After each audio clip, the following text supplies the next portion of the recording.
नमस्कार दोस्तों, आपके अपने YouTube channel Holkar study point में आपका स्वागत है।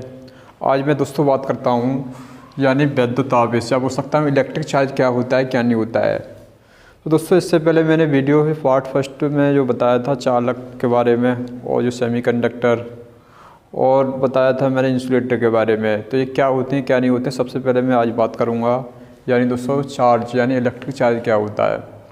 ये दोस्तों ये चार्ज होता है, इसे हम बोल सकते हैं इसकी डेफिनेशन विद्युत आवेश द्रव्य का वह गुण जिसके कारण वह विद्युत तथा चुंबकीय प्रभाव उत्पन्न करता है तथा उसका अनुभव करता है, उसे हम बोल सकते हैं यानी विद्युत चार्ज या बोल सकते हैं विद्युत आवेश कह सकते हैं। अब दोस्तों विद्युत आवेश क्या होता है। ये विद्युत आवेश होता है जैसे हम कांच की छड़ को रेशम के साथ रगड़ते हैं तो उसके अंदर क्या होता है, एक चार्ज उत्पन्न होता है।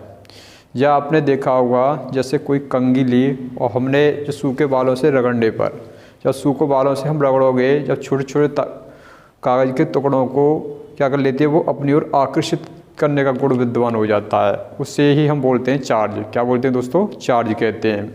अब दोस्तों इसमें जैसे मैंने बताया जैसे एवोनाइट की छड़ को बिल्ली की खाल से रगड़ा जाए या कांच की छड़ को बोल सकते हैं एवोनाइट से रगड़ा जाए तो उसके अंदर कौन कौन से चार्ज उत्पन्न होंगे।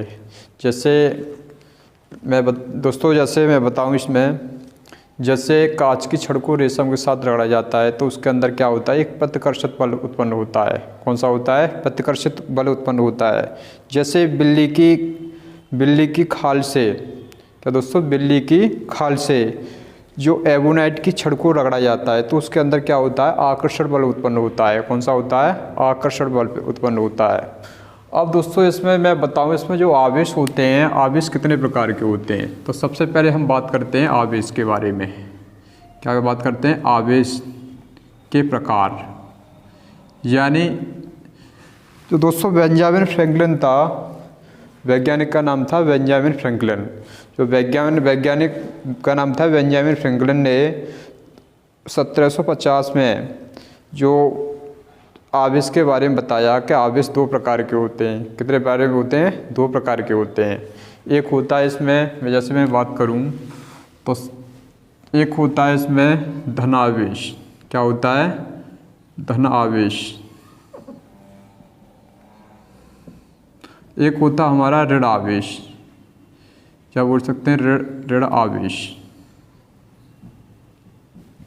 जैसे मैं इनकी बात करूं धन आवेश और ऋण आवेश की। अब दोस्तों धन आवेश और ऋण आवेश हो गए, या बोल सकते हैं इसे पॉजिटिव चार्ज। क्या बोल सकते हैं, पॉजिटिव चार्ज।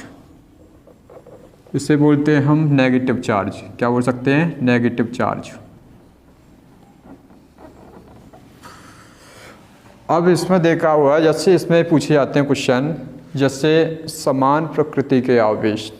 क्या बोल सकते हैं, समान प्रकृति के आवेश होते हैं वो एक दूसरे को क्या करते हैं, प्रतिकर्षित करते हैं। क्या बोलते हैं दोस्तों, प्रतिकर्षित कर सकते हैं। या बोल सकते हैं यानी जो क्या करते हैं, रिपल करते हैं। क्या करते हैं, रिपल्सन करते हैं। जैसे मैं बताऊं इसमें, जैसे धन आवेश के बारे में बात कर रहा हूँ मैं, तो सबसे पहले होता है हमारा पॉजिटिव क्या बोल सकते हैं, धनावेश। या बोल सकते हैं धनात्मक आवेश। तो जब इसे भी बोल सकते हैं धनावेश हो गया तुम्हारा, और ये क्या होगा तुम्हारा ऋण आवेश। या धनात्मक आवेश या पॉजिटिव चार्ज कुछ भी बोल सकते हैं। अब इसमें पॉजिटिव चार्ज होते हैं, ये एक दूसरे को क्या करते हैं, जैसे जैसे पॉजिटिव यानी एक जैसे हो गई है, चाहे इन्हें बोल सकते हैं सजातीय भी बोल सकते हैं। क्या बोल सकते हैं, सजातीय। तो सजातीय में जैसे प्लस और क्या आ सकता है, नेगेटिव। ये कैसे, एक जैसे हैं दोनों। इस कंडीशन से हम बोल सकते हैं सजातीय आवेश भी कोई कह सकते हैं, या सजातीय क्या बोल सकते हैं, चार्ज कह सकते हैं। अब जैसे मैं बात करूँ एक पॉजिटिव एक नेगेटिव, और एक क्या हुआ तुम्हारा नेगेटिव चार्ज, दूसरा पॉजिटिव चार्ज हुआ, तो ये कैसे हो गए तुम्हारी विजातीय। क्या हुए, विजातीय चार्ज या विजातीय आवेश। ये दोस्तों होते हैं जो सजातीय आवेश होते हैं, जो क्या करते हैं, एक दूसरे को क्या करते हैं, प्रतिकर्षित करते हैं। तो ये क्या करते हैं, एक दूसरे को क्या करते हैं, प्रतिकर्षित करते हैं। प्रतिकर्षित करते हैं। अब जैसे मैंने बताया एक पॉजिटिव चार्ज है, दूसरा नेगेटिव है, और दूसरा क्या है तुम्हारा नेगेटिव है, फिर क्या दूसरा पॉजिटिव चार्ज है। तो इस कंडीशन में कैसे होंगे ये विजातीय आवेश, कैसे होंगे विजातीय आवेश, क्या बोल सकते हैं विपरीत प्रकृति के आवेश। कैसे हैं ये दोनों विपरीत, क्या बोल सकते हैं विपरीत प्रकृति के आवेश। जो विपरीत प्रकृति के आवेश होते हैं ये क्या करते हैं एक दूसरे को, विपरीत प्रकृति के आवेश एक दूसरे को क्या करते हैं आकर्षित करते हैं। क्या करते हैं दोस्तों आकर्षित करते हैं। इतनी बात जरूर समझ में आई होगी। अब दोस्तों ये सजातीय होते हैं या विपरीत प्रकृति यानी विपरीत कंडीशन के, दोनों कैसे हैं विपरीत विपरीत हैं। ऐसे ये कैसे हैं तुम्हारे समान प्रकृति के हो गए या सजातीय हो गए, या बोल सकते हैं समान प्रकृति के ही बोल सकते हैं इन्हें। तो ये कैसे होते हैं तुम्हारे एक दूसरे को क्या करते हैं प्रत्याकर्षित करते हैं। या नहीं बोला मैंने बोला जो प्रत्याकर्षित होता है इसे क्या बोलते हैं यानी रिपल, और या बोल सकते हैं आकर्षित होता है इन्हें बोलते हैं हम अट्रैक्ट बोलते हैं। क्या बोलते हैं अट्रैक्ट। जैसे भी मैग्नेट में, जैसे मैग्नेट में भी दोस्तों मैंने बताया था जो मैग्नेट होती हैं उसके कैसे होते हैं जैसे जैसे उसके समान ध्रुव होते हैं, दो मैग्नेट हैं उसके समान ध्रुव होते हैं, तो ऐसी कंडीशन में पास पास लेके आते हैं। तो इस कंडीशन में वो क्या करते हैं यानी प्रत्याकर्षित करते हैं। कैसे करते हैं प्रत्याकर्षित करते हैं। इसी प्रकार ये चार्ज होते हैं। अब दोस्तों मैंने जो बताया था जैसे हमारा कोई पॉजिटिव चार्ज है, एक क्या तुम्हारा पॉजिटिव चार्ज, ये दूसरे आपस में क्या करेंगे एक दूसरे को क्या करेंगे प्रत्याकर्षित करेंगे, यानी अलग अलग भागने की कोशिश करेंगे। जैसे मैं बात करूँ यहीं पर एक चार्ज हुआ हमारा नेगेटिव चार्ज, दूसरा कैसा हुआ पॉजिटिव चार्ज, दूसरा चार्ज कैसा हुआ पॉजिटिव। तो पॉजिटिव चार्ज हुआ तो एक नेगेटिव चार्ज है एक पॉजिटिव चार्ज है, ये क्या करेंगे एक दूसरे को आकर्षित करेंगे। कैसे करेंगे आकर्षित करेंगे। ये दोस्तों समझ में आया होगा। अब जैसे मैं बात करूँ यहीं पर आवेश तो दो प्रकार के हो गए। अब आवेश के साथ साथ मैं बात करूँगा दोस्तों जो तुम्हारा आवेश का संरक्षण नियम के बारे में। किसके बारे में आवेश का संरक्षण नियम, आवेश का संरक्षण नियम। ये क्या होता है दोस्तों आवेश का संरक्षण नियम। अब दोस्तों इसकी डेफिनेशन बनती है जो आवेश का संरक्षण नियम होता है, तो इसकी जो डेफिनेशन बनती है तो जो डेफिनेशन या इसकी जो लैंग्वेज बनती है तो बोल सकते हैं आवेश को ना ही उत्पन्न किया जा सकता ना ही नष्ट किया जा सकता, केवल इसे एक रूप से दूसरे रूप में परिवर्तित किया जा सकता है। उसे हम क्या बोलते हैं दोस्तों आवेश का संरक्षण नियम कहते हैं। क्या बोलते हैं आवेश का संरक्षण नियम कहते हैं। तो दोस्तों इसकी डेफिनेशन यानी आवेश को न ही उत्पन्न किया जा सकता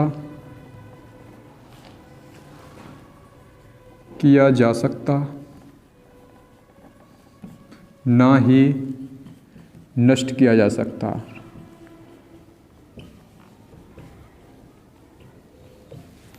केवल एक रूप से दूसरे रूप में परिवर्तित किया जा सकता है। परिवर्तित किया जा सकता है। इसकी जो डेफिनेशन बनती है दोस्तों ये इम्पोर्टेंट बनती है। जैसे जो चार्ज होते हैं क्या होते हैं, जैसे चार्ज मैंने बताए थे एवोनाइट की छड़। अब जैसे एवोनाइट की छड़ को बिल्ली की खाल से रगड़ा जाए तो उनके अंदर जो चार्ज होगा, जैसे मैंने बताया जैसे कांच की छड़ को रेशम के साथ रगड़ा जाए, जैसे कांच की छड़ है हमारी, किसके तुम्हारी कांच की छड़, और दूसरी हो गई तुम्हारी रेशम की छड़, रेशम का कपड़ा। अब जैसे इन्हें आपस में रगड़ा जाए तो जो कांच की जो छड़ होगी ये कैसी हो जाएगी तुम्हारी धनावेशित हो जाएगी, धनावेशित।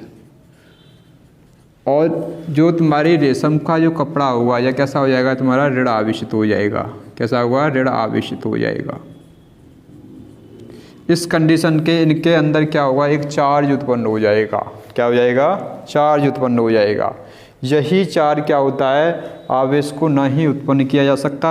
लेकिन धनावेश तय यहाँ पर क्या होगा, इलेक्ट्रॉनों को त्याग कर, जो कांच का टुकड़ा है, आप बोल सकते हैं कांच की जो छड़ है, ये क्या करेगी, इलेक्ट्रॉनों को त्याग कर क्या बनेगी, तुम्हारी धनावेश बन जाती है। ऐसे जो तुम्हारे रेशम का जो कपड़ा है, क्या तुम्हारा रेशम का जो कपड़ा है, ये क्या करता है, यानी इलेक्ट्रॉन को ग्रहण करके क्या बन जाता है, तुम्हारा इलेक्ट्रॉन को ग्रहण करके ये ऋणावेशित बन जाता है। क्या बन जाता है, ऋणावेशित बन जाता है। अब जैसे मैं बात करूं दोस्तों इसी में आगे, जो आवेश क्या बोल सकते हैं, कूलाम का नियम। दोस्तों जो आवेश के जो फॉर्मूले होते हैं, क्या होते हैं क्या नहीं होते हैं, तो दोस्तों आवेश के बारे में बात करूँ यहीं पर, आवेश क्या होता है, और भी जो क्वेश्चन बनते हैं तो इन पर मैं बात करता हूँ। तो आवेश का जो फॉर्मूला होता है, इसके मात्रक होते हैं, क्या होते हैं क्या नहीं होते हैं। तो आवेश क्या होता है दोस्तों, Q बराबर N ही होता है। क्या होता है, आवेश Q बराबर क्या होता है, इसके मात्रक क्या होता है। तो दोस्तों मैं बात करूँ यहीं पर, जैसे आवेश होता है Q बराबर Na, ये हम आवेश का क्या कर रहे हैं, क्वांटीकरण कर रहे हैं। तो इसमें जो E है, इसमें ये क्या है, E है, ये क्या है, इलेक्ट्रॉनों की आवेश, या इलेक्ट्रॉन का आवेश है ये, और N है इसमें इलेक्ट्रॉनों की संख्या, इलेक्ट्रॉनों की संख्या। तो दोस्तों Q बराबर क्या होता है, N ही होता है। क्या होता है, Q बराबर N ही, जहाँ E क्या तुम्हारा त्याग या ग्रहण कर इलेक्ट्रॉनों का आवेश, और यहाँ पर प्लस माइनस ये तुम्हारे होते हैं जो इलेक्ट्रॉन होते हैं, यानी त्याग और ग्रहण कंडीशन में। तो एक प्लस माइनस क्या होता है, एक इलेक्ट्रॉन के रूप में, प्लस माइनस 2 इलेक्ट्रॉन के बीच में, और प्लस माइनस 3 इलेक्ट्रॉन के बीच में होता है। लेकिन ये भिन्नात्मक रूप में नहीं होते हैं। क्या N बराबर क्या होती है, इलेक्ट्रॉनों की संख्या होती है। क्या होती है, इलेक्ट्रॉनों की संख्या। अब दोस्तों इसका जो मात्रक बनता है, क्या बनता है, तो जैसे Q बराबर क्या होता है दोस्तों, IT, क्या होता है, Q बराबर IT। अब जहाँ I क्या है, धारा है, ये क्या है, ये धारा, यहाँ T क्या है, समय। तो इसका जो मात्रक बनता है, तो मात्रक बनता है इसका कूलाम। क्या बनता है, आवेश का जो मात्रक बनता है कूलाम, आवेश का मात्रक क्या होता है दोस्तों, कूलाम, या बोल सकते हैं, यानी धारा का मात्रक एम्पियर होता है और समय का मात्रक क्या होता है, सेकंड, या बोल सकते हैं एम्पियर सेकंड। दूसरा मात्रक क्या होगा इसका, अथवा एम्पियर सेकंड, एम्पियर सेकंड। और पूछ लेता है कि एक कूलाम बराबर, क्या पूछ लेता है क्वेश्चन, एक कूलाम बराबर क्या होता है, एम्पियर सेकंड के बराबर होता है। किसके बराबर होता है, एम्पियर सेकंड के बराबर होता है। इतनी बात जरूर समझ में आई होगी। जैसे मैं बात करूँ यही, जैसे जो एक कूलाम होता है, क्या होता है, एक कूलाम, ये किसके बराबर होता है, Q बराबर Ne। जहाँ पर ये निकाले जाते हैं, जैसे Q बराबर Ne, जहाँ पर जब इलेक्ट्रॉनों की संख्या निकालूंगा मैं, क्या निकालूंगा, इलेक्ट्रॉनों की संख्या। यहाँ पर जो इलेक्ट्रॉन पर जो आवेश होता है, E बराबर कितना होता है, 1.6 गुणा कितना होता है, 10 की पावर माइनस के 19 क्या होता है, कूलाम। ये कैसा होता है, इलेक्ट्रॉन पर चार्ज होता है। लेकिन किस में होता है, ये नेगेटिव में होता है। इसमें होता है, नेगेटिव में होता है। अब मैं जैसे मैं बात करूँ यहीं पर, जैसे मैं मान के चलूँ ये Q बराबर क्या है तुम्हारा, Ne। तो यहाँ तुम्हारा N बराबर मैंने मान लिया, जैसे N बराबर निकालना मुझे, जो इलेक्ट्रॉनों की संख्या ज्ञात करनी है। तो यहाँ पर Q बराबर मैंने माना 1 कूलाम, कितना माना, 1 कूलाम। तो इस कंडीशन में हमें पता है कि E बराबर कितना होता है, 1.6 गुणा 10 की पावर माइनस के 19 चार्ज होता है इस पर कूलाम। तो जैसे N बराबर निकालूंगा दोस्तों, तो क्या निकलेगा, यानी इलेक्ट्रॉनों की संख्या जो प्राप्त होगी हमें, तो N बराबर क्या होगा, N बराबर निकलेगा हमारा Q/E। जहाँ Q बराबर क्या है, Q बराबर 1 कूलाम दिया है, E बराबर दिया है 1.6 गुणा कितना होगा, 10 की पावर माइनस के 19।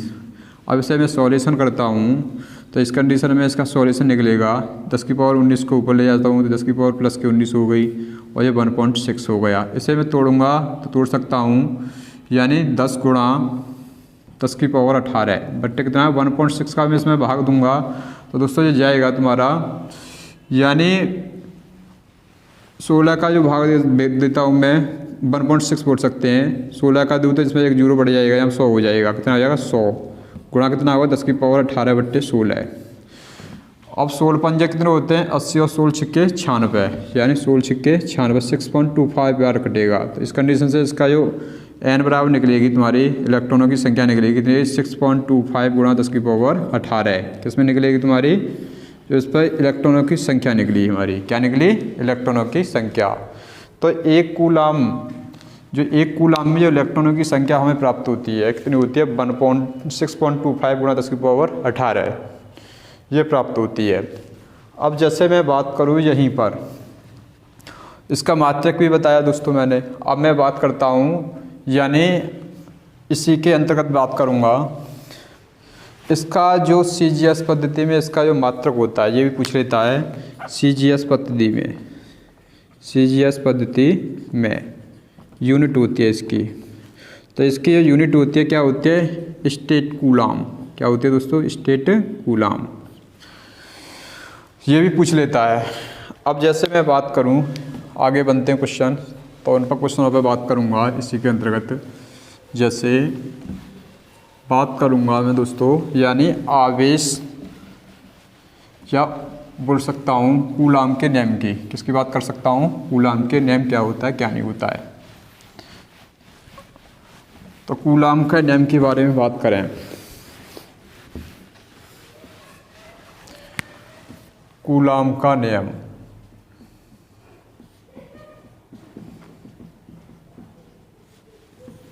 अब इसमें सबसे पहले बात करें इसमें दो चार्ज होते हैं। कितने होते हैं दो चार्ज। एक पॉजिटिव चार्ज होता है एक नेगेटिव मान लिया। इन दोनों के बीच की दूरी मानते हैं कितनी मानते हैं दोस्तों ये इन दोनों के बीच की दूरी मैंने मान ली r। कितनी मान ली r।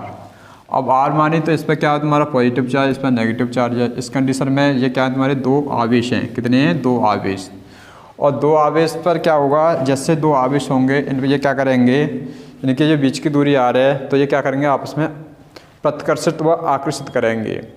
तो इस कंडीशन में कौन सी कंडीशन में आकर्षित व प्रतिकर्षित करेंगे तो सबसे पहले इसका जो फॉर्मूला बनता है इसका फर्स्ट रूल बनता है F प्रोपोर्शनल क्या बनता है Q1 Q2। तो बोल सकते हैं किन्हीं दो आवेशों के बीच या बोल सकते हैं ये कैसे आवेश हैं स्थिर आवेश। यानी क्या बोल सकते हैं ये दोनों आवेश हैं दोस्तों कैसे हैं स्थिर आवेश। कैसे हैं स्थिर आवेश।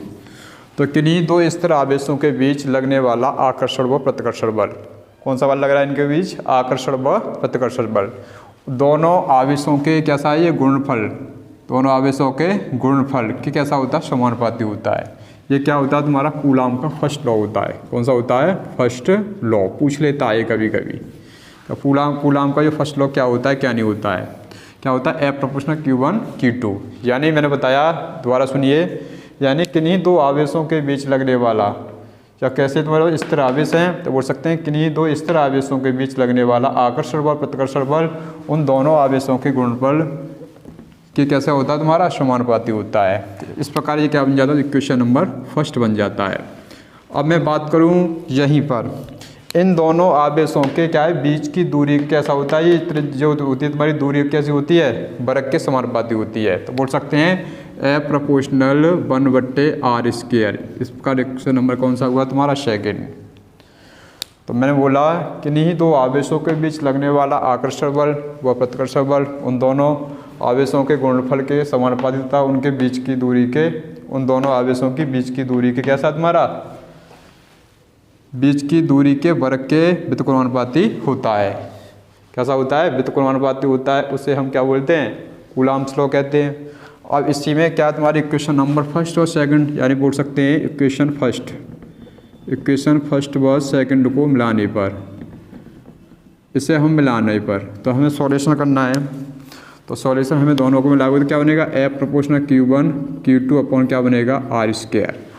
अब ये बना हमारा फॉर्मूला। तो यहाँ प्रोपोर्शन हटाएंगे तो क्या आएगा दोस्तों कांस्टेंट निकलेगा कि क्या यहाँ पर कांस्टेंट या बोलते हैं स्थिरांक होता है। क्या होता है इसे स्थिरांक। अब इसे हमें निकालना तो F बराबर क्या निकलेगा तुम्हारा Q1 Q2 अपॉन r²। ये हमारा क्या बन जाता है इसका फॉर्मूला बन जाता है जहाँ K बराबर होता है दोस्तों 1/4πε0। अब इसकी वैल्यू कितनी होती है दोस्तों ये इसकी वैल्यू होती है 9 गुणा 10 की पावर 9। क्या किसमें होती है तुम्हारी यूनिट होती है कूलम स्क्वायर प्रति न्यूटन मीटर स्क्वायर अथवा बोल सकते हैं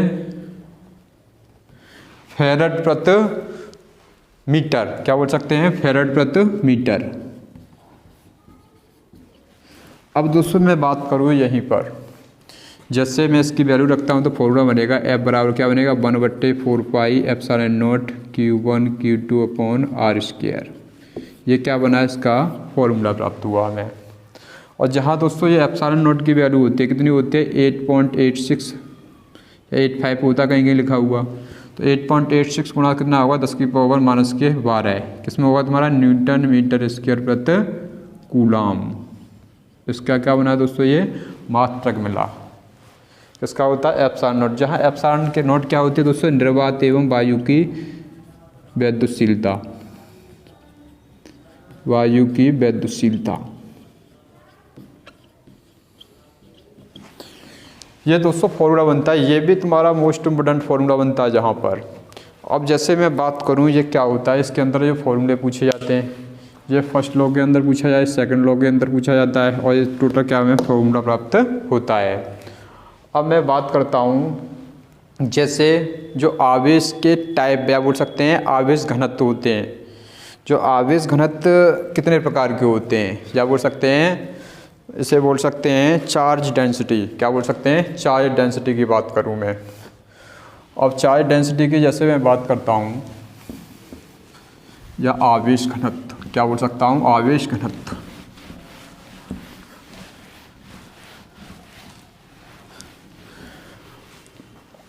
अब बात करते हैं आवेश घनत्व। आवेश घनत्व क्या बोल सकते हैं चार्ज डेंसिटी।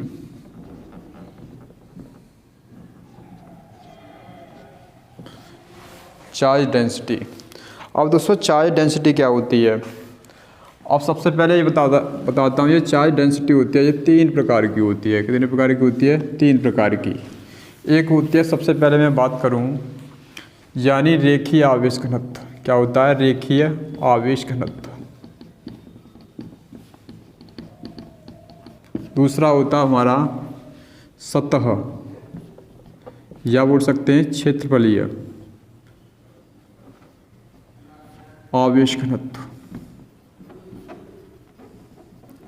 तीसरा बोल सकते हैं हम आयतन आवेश घनत्व। ये कितने प्रकार के होते हैं, 3 प्रकार के होते हैं। अब सबसे पहले मैं बात करूंगा ये क्या होती है, ये डेफिनेशन क्या होती है, इनके ये फॉर्मूले क्या आते हैं। सबसे पहले मैं फॉर्मूले की बात करता हूं, तो इसका फॉर्मूला होता है, जिसे हम रेखीय आवेश घनत्व किससे प्रदर्शित करते हैं, तो प्रदर्शित सबसे पहले बात करूँगा इसे करते हैं लैम्डा से। किससे करते हैं, लैम्डा से।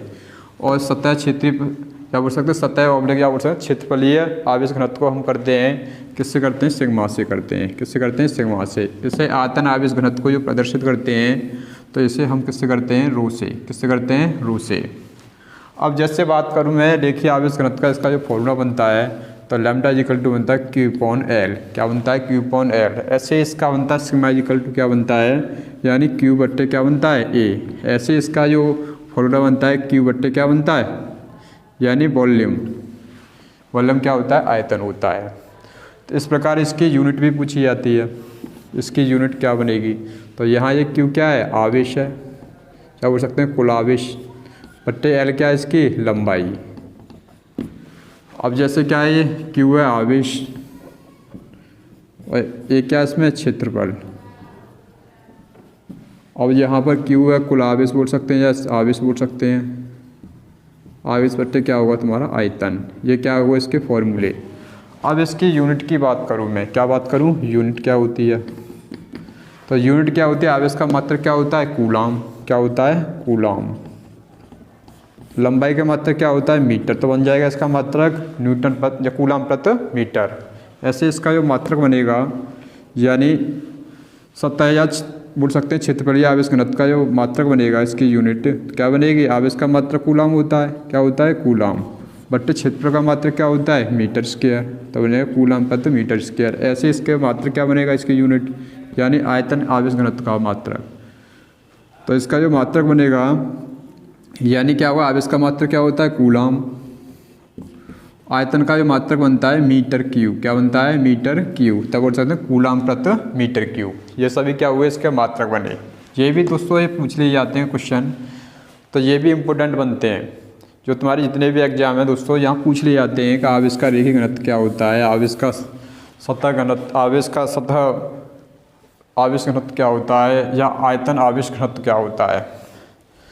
तो दोस्तों ये जितने भी क्वेश्चन हैं ये इंपॉर्टेंट बनते हैं। तो जैसे मैं बात करूँ यहाँ पर इसकी जो डेफिनेशन होती है, तो बोल सकते हैं किसी एकांक लंबाई को कुल आवेश का, ये क्या इसका टोटल आवेश का क्या बोल सकते हैं, रेखीय आवेश घनत्व कहते हैं। इसे किससे करते हैं, यानी लैम्ब्डा से प्रदर्शित करते हैं। ऐसी इसकी डेफिनेशन बनेगी। एकांक क्षेत्रफल क्या बोल सकते हैं, एकांक क्षेत्रफल में कुल आवेश का सतह क्षेत्रफलीय आवेश घनत्व कहते हैं। क्या बोलते हैं, सतह क्षेत्रफलीय आवेश घनत्व कहते हैं। या आगे वाले बोल सकते हैं प्रत, क्या बोल सकते हैं, प्रत आयतन, क्या बोल सकते हैं, प्रत आयतन